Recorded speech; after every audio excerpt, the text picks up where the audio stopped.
আৰু ইয়াত তেতিয়া মোৰ কিবা ভূপেন হাজৰিকাৰ সৰু কালত যেতিয়া আমি পঢ়িছিলোঁ, ইতিহাস পঢ়িছিলোঁ, আৰু তেতিয়া আমি লক্ষীনাথ বেজবৰুৱাৰ যিটো মোৰ জীৱন সোঁৱৰণ যিখন সংকলন আছিলে সেইখন পঢ়িছিলোঁ। আৰু তাত লক্ষীনাথ বেজবৰুৱাই ভূপেন হাজৰিকাৰ কথা লিখি থৈ গৈছিল। হয়তো ভূপেন হাজৰিকাৰ বয়স প্ৰায় 5 বছৰ, আৰু সেইখিনি সময়তে যেতিয়া তেওঁ মাকে শিকাই দিয়া গীতটি লক্ষীনাথ বেজবৰুৱাৰ লগত গাইছিল, তেতিয়া লক্ষীনাথ বেজবৰুৱাই কৈছিল যে দিনলৈ হ'লেও এই ল'ৰাজন হ'ব। আৰু সেই লক্ষীনাথ বেজবৰুৱাই এটা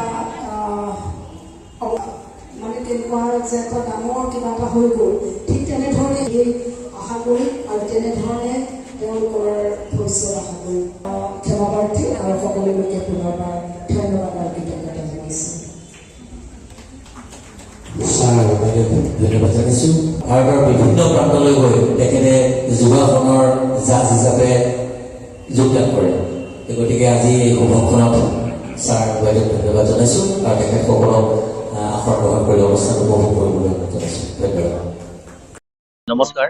আজি আপোনালোক অহাৰ কাৰণে আপোনালোক চেনেলটোক মই অসম ভূপেন্দ্ৰ সংগীত আৰু খগেন মহন্ত গীতৰ প্ৰতিযোগিতা আয়োজক সমিতিৰ তৰফৰ পৰা সম্পাদক হিচাপে ধন্যবাদ জনাইছোঁ।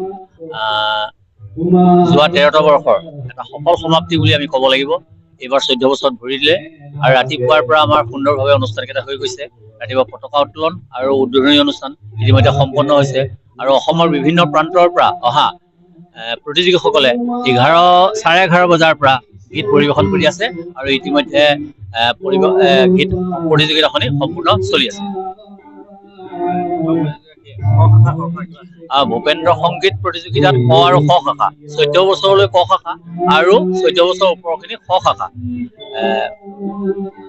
ক শাখাৰ প্ৰথম পুৰস্কাৰ 11,000 টকা, দ্বিতীয় আছে 8,000 টকা, তৃতীয় 5,500। তাৰোপৰি বিচাৰকৰ বিশেষ বঁটা 1,000 টকাকৈ 5 জনৰ কাৰণে আছে। ঠিক খ শাখাত তেনেকুৱাকৈ খ শাখাত প্ৰথম পুৰস্কাৰ আছে 16,000, দ্বিতীয় পুৰস্কাৰ 8,000, 11,000 আৰু তৃতীয় পুৰস্কাৰ 7,500। আৰু প্ৰত্যেকটো শাখাতে 5 জনকৈ বিচাৰকৰ বিশেষ বঁটা 1,000 টকাকৈ দিয়া হ'ব। ঠিক খগেন মহন্তৰ প্ৰতিযোগিতাত কোনো শাখা নাই, কিন্তু একেলগে ক শাখা আৰু খ শাখা দুইটা একেলগে অনুষ্ঠিত হ'ব আৰু তাতো ঠিক তেনেকুৱাকৈ প্ৰায় 29,000 টকা পুৰস্কাৰ আছে। সৰ্বমুঠ 1,500 টকা কম, 1,500 টকা কম, 1 লাখ টকা আমাৰ প্ৰাইজ মানি আছে। আৰু ইতিমধ্যে আমাৰ প্ৰতিযোগীয়ে যথেষ্ট সঁহাৰি আগবঢ়াইছে। মৰিগাঁওবাসী ৰাইজক ধন্যবাদ জনাইছোঁ। মৰিগাঁওবাসীৰ সমস্ত ৰাইজে আমাক সহযোগিতা এই অনুষ্ঠানটো আগবঢ়াইছে। তাৰ কাৰণে আমি এই 14 বছৰত পদাৰ্পণ কৰিবলৈ সক্ষম হৈছোঁ। বিশেষ বঁটা এইবাৰ আমি নকৰোঁ। এই কাৰণে নকৰোঁ যে বিশেষ বঁটা প্ৰদান কৰি আছিলোঁ যোৱা বছৰলৈ। মানে বিশেষ বঁটা প্ৰদান কৰাৰ লগে লগে কি হয়, আমাৰ পৰা এজন প্ৰতিযোগী কমি যায়। গতিকে আমি সেই বঁটাটো উঠাই দিলোঁ আৰু যিহেতুকে আমাৰ তাতো মাননি দিয়া নহয়, আমি কেৱল এখন মানপত্ৰ দিওঁ, সেইকাৰণে আমি সেইটো উঠাই দিওঁ।